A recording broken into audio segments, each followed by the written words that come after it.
Olá, gente querida, graça, paz da parte de Deus para todos e todas, onde você estiver, de onde você estiver acessando esse vídeo, em qualquer época, eu quero saudar com paz e bem a todos e todas. Para mim, agora é um motivo de muita alegria e de expectativa falar com vocês todas as segundas-feiras nesse nosso encontro direto ao ponto. Hoje eu quero falar sobre o vício das virtudes, porque nós somos treinados, obviamente, e com muita razão, a desenvolvermos virtudes, né? As virtudes que compõem a nossa vida. E eu coloco virtude aqui em oposição ao vício. Eu uso a palavra vício não no sentido da dependência química ou emocional de alguma coisa. Vício como o oposto de virtude, como um defeito, como um erro. E eu quero dizer que nós estamos, às vezes, tão imbuídos, tão ligados no desenvolvimento das nossas virtudes, que a gente pode,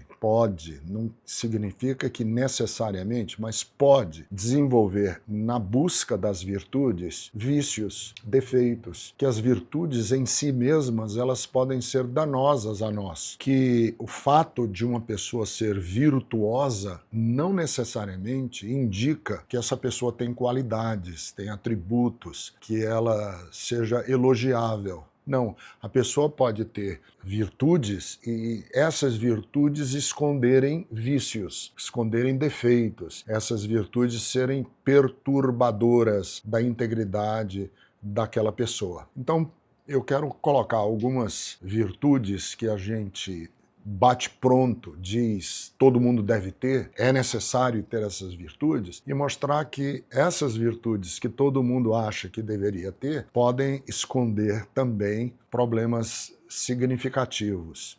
Por exemplo, justiça. Claro, ninguém gosta e ninguém espera um mundo injusto. Todo mundo que vive espera algum tipo de justiça. Mesmo as pessoas que praticam a injustiça, vez por outra, reivindicam para si justiça. Desde que somos crianças, nós sabemos detectar com certa naturalidade o que é uma injustiça, ou o que deveria ser considerado uma injustiça. Quando a gente é preterido pelos nossos pais, quando na distribuição do lanche a gente foi deixado para trás, quando somos culpados por alguma coisa que a gente não fez, mesmo criancinha a gente diz, mas que injustiça. Mas a justiça como uma virtude, como um atributo, quando praticada em excesso, ela pode se tornar um vício. A justiça pode ser um defeito, pode ser uma qualidade ruim. E tanto que está escrito na Bíblia que nós não devemos ser excessivamente justos. E diz assim o livro do Eclesiastes, não seja excessivamente justo para você não destruir a si mesmo. Porque a justiça, quando ela é excessiva, ela se torna inclemente, ela se torna sem compaixão, ela não considera os atenuantes do outro, ela se torna muitas vezes uma obsessão tão cega que destrói o justo. Ela faz com que o justo seja destruído. Por isso que a Bíblia diz que nós não devemos ser excessivamente justos. E eu me lembro agora, assim, bate-pronto, da narrativa dos Miseráveis, de Victor Hugo. Quando ele narra, né, nos Miseráveis, os dois principais personagens, que é o Jean Valjean e o Javert. O Jean Valjean, resumindo assim muito, a obra é extensa, é densa, é profunda. Os Miseráveis, inclusive, se você nunca leu Os Miseráveis, eu tenho já disse outras vezes que ninguém deveria passar pela vida sem ler Os Miseráveis. É uma obra clássica, é uma obra monumental. E tem esses dois personagens. O Jean Valjean, que é condenado às galés, ele é condenado a sofrer prisão horrorosa por roubar pão. E ele roubou pão para saciar a fome da família. E o Javert é um policial, um inspetor de polícia que descobre e sabe quem é o Jean Valjean e faz como objetivo, sentido de vida, perseguir e culpabilizar o Jean Valjean. E a narrativa do livro tem essa busca, essa obsessão do Javert em praticar justiça. E eu vou dar um spoiler que a busca excessiva da justiça do Javert Javé o destrói. No fim, ele é destruído por isso. Então tome cuidado quando você, de alguma maneira, se acha mais justo do que todo mundo. Porque todos nós temos telhado de vidro. Todos nós somos culpados, ninguém tem o direito de jogar a primeira pedra, ninguém tem esse direito. A justiça excessiva transforma homens em carrascos, transforma mulheres em ruins más. Então, justiça é uma virtude que tem embutida nela, quando praticada em excesso, um vício. A outra é a verdade. O oposto de verdade é mentira, né? Quem se diz ou quem admitiria não ser da verdade? Todo mundo advoga a verdade, todo mundo acredita na verdade, todo mundo defende a verdade. A verdade é um atributo, não é, daquele que afirma sim, sim, não, não, diante do que exige o sim e diante do que exige o não. A verdade é aquela que procura ser o máximo possível fiel aos fatos, a verdade, aos fatos, à realidade. Todo mundo quer ser verdadeiro. Mas a verdade, quando ela é excessiva também, ou a busca excessiva da verdade, pode produzir um vício, que é o da intolerância, que é da vaidade, que é daquela qualidade que faz as pessoas se tornarem intragáveis. É muito ruim você estar no contato com uma pessoa que é dona da verdade, que sabe tudo, que tem aquele conhecimento de almanaque, que leu em algum almanaque, ouviu algum Reels ou algum YouTube de 5 minutos e acha-se dona da verdade. É horrível, porque essa pessoa não tem a humildade de ouvir o outro, de aprender nada, porque ele já sabe tudo. Então, a verdade, quando é excessiva e quando ela é obsessiva, ela esconde o vício da intolerância, o vício do desprezo pelo outro, o vício do desprezo da contribuição daquilo que eu chamo da democracia do saber. Eu gosto dessa expressão, a democracia do saber, a ecologia do saber. Está distribuída a todos e todas, todo mundo tem alguma coisa a acrescentar. Existe uma sabedoria popular, existe uma sabedoria acadêmica, existe uma sabedoria dos idosos, existe uma sabedoria nas crianças, existe uma sabedoria dos indígenas, existe uma sabedoria dos povos originários da África, existe uma sabedoria europeia, grega, romana, existe uma sabedoria religiosa, e é nessa sabedoria distribuída entre todos e todas, que tem cada um uma pequena contribuição, que nós crescemos. Então, não seja uma pessoa horrível de convivência porque você se acha dono ou dona da verdade, porque ninguém o é. A verdade, ela só pertence a Deus e Deus a divide conosco, porque a Bíblia diz que aquele que tem falta de sabedoria, que peça a Deus, que a todos dá liberalmente. A outra virtude que pode esconder um vício, uma deficiência, é a da sinceridade. Ninguém gosta, repito, de conviver com uma pessoa de dupla face, uma pessoa que é falsa, que usa máscara. A gente gosta de conviver com pessoas sinceras. E a sinceridade é uma virtude linda, mas a sinceridade também pode esconder um vício. Quer ver? Nós não podemos ser sinceros demais, porque o excesso de sinceridade pode produzir a falta de tato, pode produzir a inconveniência. Pessoas sinceras demais são inconvenientes, porque dizem na hora errada coisas certas com a ênfase errada. Então você pode dizer uma coisa certa, mas a ênfase ou até a motivação de você dizer aquilo está errado. Você disse o que era certo, mas a motivação está errada, porque você não disse para construir, você disse para ferir. Eu posso dizer uma coisa, eu posso ser sincero, mas a motivação minha em ser sincero foi produzir dissensão, briga, foi espalhar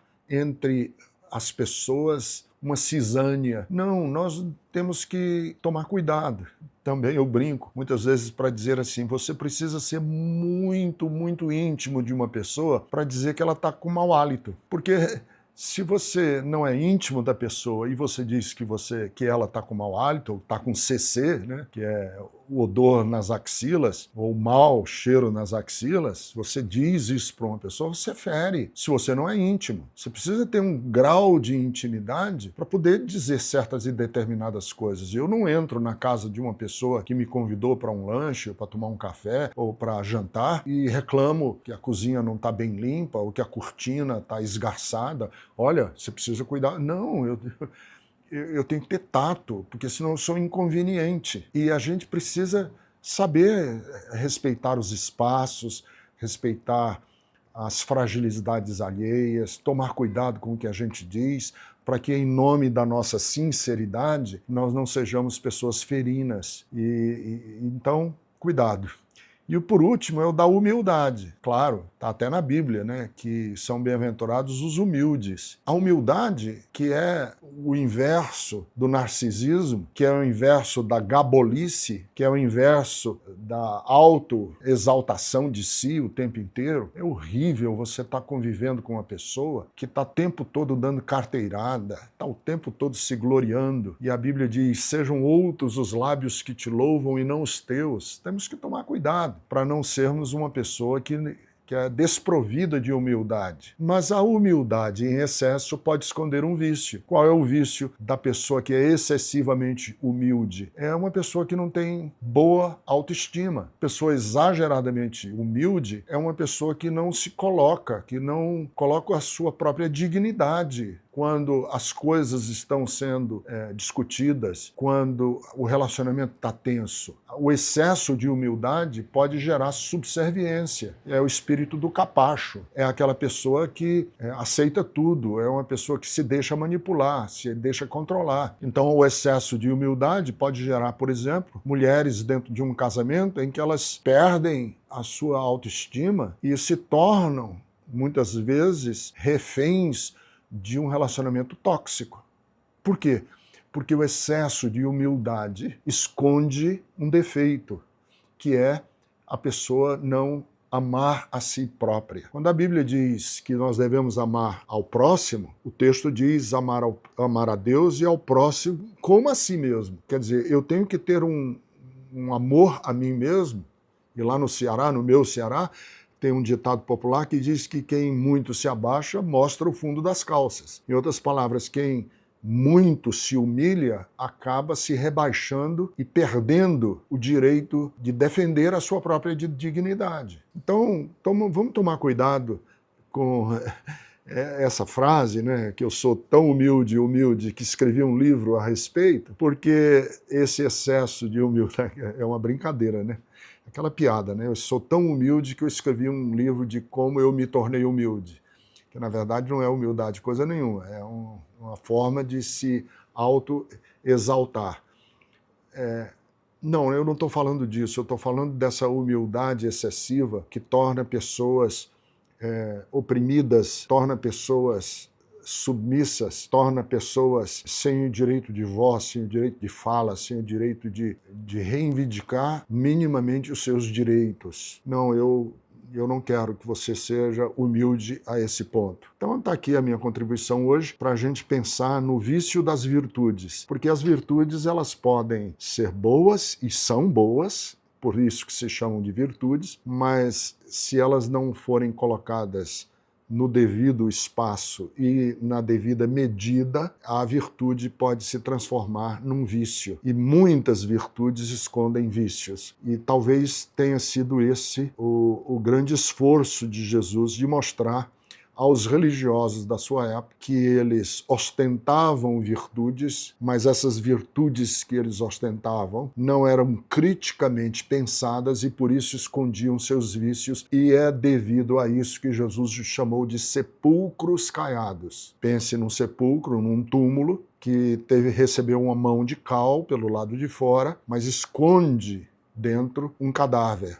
Esconde por dentro o que está morto. Então nós temos que tomar cuidado para que a nossa vida não tenha do lado de fora a virtude, mas que essa virtude não seja devidamente colocada para que ela não esconda os ossos, o que está morto dentro de cada um de nós, tá bom? Tá aí a minha contribuição hoje. por uma espiritualidade mais conectada com a existência, menos piegas e mais realista, de acordo com o meu lugar de fala, que é a Bíblia e os ensinos de Jesus. Mas antes de você ir embora, antes da gente dizer até semana que vem, eu quero deixar a sugestão de você se inscrever aqui no canal da Igreja Bethesda. Está aí a caixinha de inscrição. Por favor, a gente precisa muito. Nós temos que aumentar o nosso número de seguidores aqui no YouTube. E você também clica no botão de notificações para receber todas as notificações. E eu quero te pedir ainda uma outra coisa, já que eu já estou aqui de pidão.